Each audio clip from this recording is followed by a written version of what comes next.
जय हरि विष्णु। राधे राधे दोस्तों, आप सभी का स्वागत है आपके अपने यूट्यूब चैनल संदीप भक्ति ज्ञान गंगा में। आज की इस वीडियो में हम जानेंगे मोहिनी एकादशी की बहुत ही सरल विधि।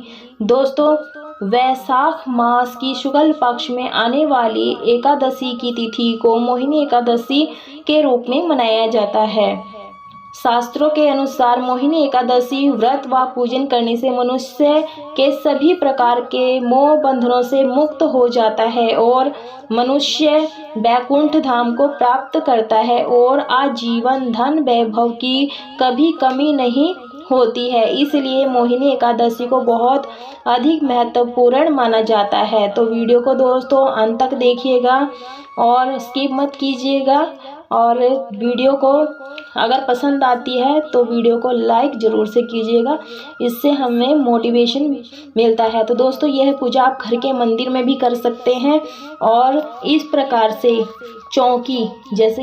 चौकी अलग से लगाकर भी इस पूजन को कर सकते हैं। जिस जगह पर आपने पूजन करना है उसे गंगा जल से शुद्ध कर लें, रंगोली बना लें, अशुभ चिन्ह बना लें। उसके बाद आप चौकी लगा लें। चौकी के ऊपर पीला आसन बिछा दें, क्योंकि भगवान विष्णु की पूजा में पीले रंग का अत्यधिक प्रयोग किया जाता है। मैं यहाँ फूलों का आसन दे रही हूँ, आप चाहे तो यहाँ तीली का भी आसन दे सकते हैं। और आज के दिन लक्ष्मी विष्णु की पूजा एक साथ की जाती है, तो इस प्रकार से आप फोटो या प्रतिमा विराजमान कर लें। और उसके बाद हम यहाँ थोड़े से पुष्प रखेंगे और यहाँ पर हम गणेश जी को भी विराजमान करेंगे, क्योंकि कोई भी पूजा गणेश भगवान के बिना संपूर्ण नहीं मानी जाती है। और फूलों का आसन देते हुए हम यहाँ लड्डू गोपाल को विराजमान कर देंगे। आप चाहें तो लड्डू गोपाल अगर सेवा करते हैं तो भी बिठा सकते हैं, और आप चाहें तो आज के दिन पंचामृत से स्नान भी करवा सकते हैं। तो इस प्रकार से लड्डू गोपाल को भी विराजमान कर लेंगे। और जो भी पूजा शुरू करनी है उससे पहले हम यहाँ दीपक को प्रज्वलित करेंगे। मैंने एक प्लेट ली है, प्लेट में मैंने कुछ फूल डाल दिए हैं आसन के लिए, फिर दीपक जलाएंगे। और तीले के तेल का दीपक मैं यहाँ जला रही हूँ, आप चाहें तो शुद्ध देसी घी का भी जला सकते हैं। और एक फूल की मदद से या कुश की मदद से हम सभी को जल का छींटा दे देंगे। मैंने जल में ही गंगा जल पहले से ही मिला लिया था। उसके बाद हम यहाँ शुद्धिकरण कर लेंगे, आसन का भी कर लेंगे और सभी देवी देवताओं का। और आज के दिन हम चंदन का तिलक करेंगे। वैशाख का महीना है और चंदन लगाया जाता है। और इस तरह से हम गणेश जी को सबसे पहले दूर्वा और लाल फूल गुलाब का अर्पित कर देंगे। आप चाहें तो यहाँ गुड़हल का फूल भी अर्पित कर सकते हैं, या फिर आपके पास जो भी फूल हो आप वो यहाँ पर चढ़ा सकते हैं। तो इस प्रकार से आप तिलक कर दें। दोस्तों, आप पूजा सुबह सुबह में स्नान आदि कार्य से निवृत्त होकर के स्वच्छ वस्त्र धारण करें और सबसे पहले आप सूर्यदेव को अर्घ्य देंगे।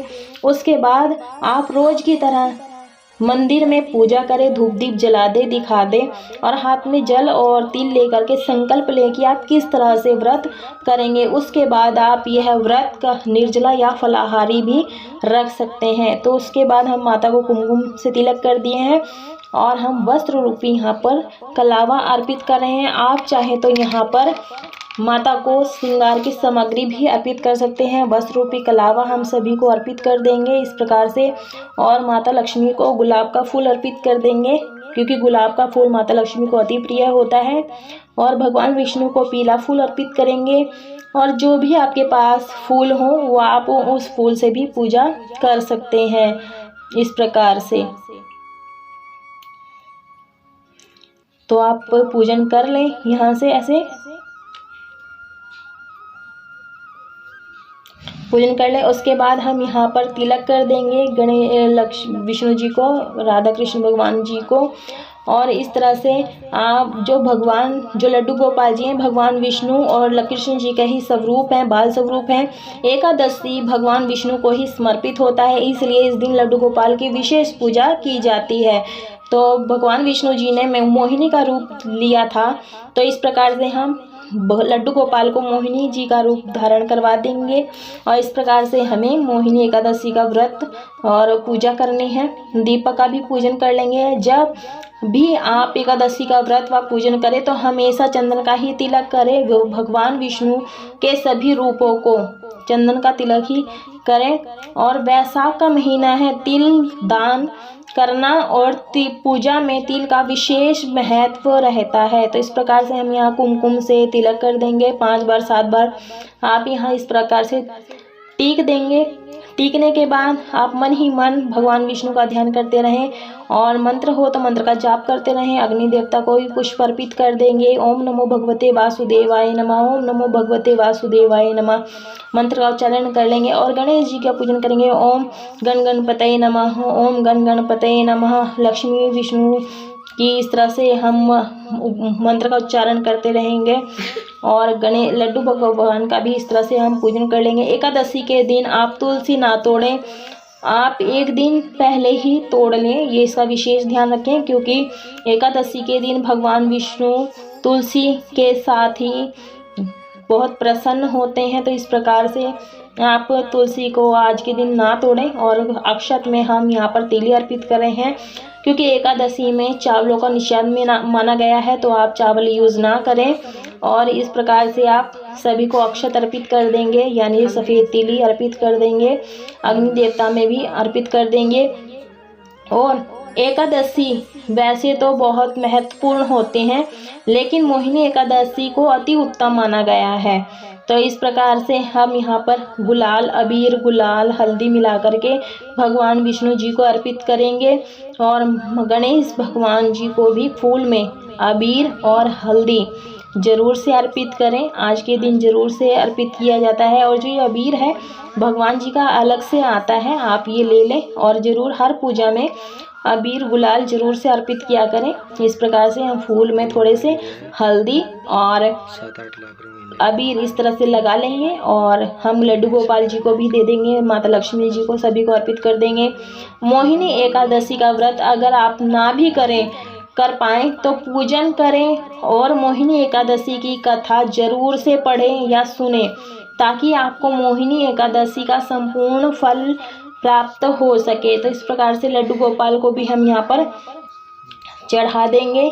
तो आप आज के दिन मंत्र क्या पढ़ना है, आप पढ़ सकते हैं ओम नमो भगवते वासुदेवाय नमः या फिर ओम नारायण विद्महे वासुदेवाय धीमहि। इस तरह से मंत्र का उच्चारण कर सकते हैं। 108 बार माला का जाप कर सकते हैं। इत्र लगा देंगे और इत्र लगाने से वातावरण सुगंधित होता है। भगवान को सुगंध जरूर से अर्पित करें। इस प्रकार से आप इत्र लगा दें, कलावा में या फिर कॉटन में करके इस तरह से लगा दें। आप चाहें तो ओम विष्णवे नमः मंत्र का उच्चारण कर सकते हैं 108 बार। और हम यहाँ पर जल का भोग लगा देंगे। तो मैंने लोटे में तुलसी दल डाल करके भगवान विष्णु जी को भोग लगा रहे हैं जल का, आप इस तरह से लगा सकते हैं। और सभी को पता है एकादशी जो व्रत है इसका नियम 10वीं तिथि से ही शुरू हो जाती है। जब संध्या हो जाती है उसके बाद कुछ ना खाया जाता है ना पिया जाता है, इसका विशेष ध्यान रखें। गणेश जी को जो भोग है वो सबसे पहले अलग कर देंगे, क्योंकि भगवान विष्णु जी के भोग में तुलसी दल डाला जाता है, तभी भगवान विष्णु भोग स्वीकार करते हैं। इस बात का ध्यान रखें। और मोहिनी एकादशी व्रत के नियम क्या हैं ये बता देती हूँ। शास्त्रों में बताया गया है कि मोहिनी एकादशी व्रत के दिन गलती से भी पशु पक्षियों को नहीं भगाना चाहिए। तुलसी पत्र अर्पित कर देंगे। आप चाहें तो यहाँ तुलसी के पत्तों की माला भी बना करके आप चढ़ा सकते हैं। भोग में आप फलाहारी ही चीज़ों का भोग लगाएं और मीठे में आप ये गुलदाना या बूंदी इस तरह से आप भोग लगा सकते हैं। इसके बजाय उनके लिए खाना और पानी की व्यवस्था करनी चाहिए। इसके साथ एकादशी के दिन आप और उसके बाद आए किसी जरूरतमंद को दान दक्षिणा देकर ही घर से विदा करें। हाथ में तिल ले लें और फूल ले लें और मोहिनी एकादशी की व्रत कथा या कहानी सुने। कहानी की वीडियो मैंने अलग डाल दी, उसकी लिंक डिस्क्रिप्शन बॉक्स में मैं डाल दूंगी, आप वहाँ चेक कर लेना, कहानी सुन लेना। और उसके बाद जो ये फूल हैं हम भगवान के चरणों में यहीं पर छोड़ देंगे और हाथ जोड़ लेंगे कि पूजा में कोई गलती हो गई हो तो क्षमा कर दें।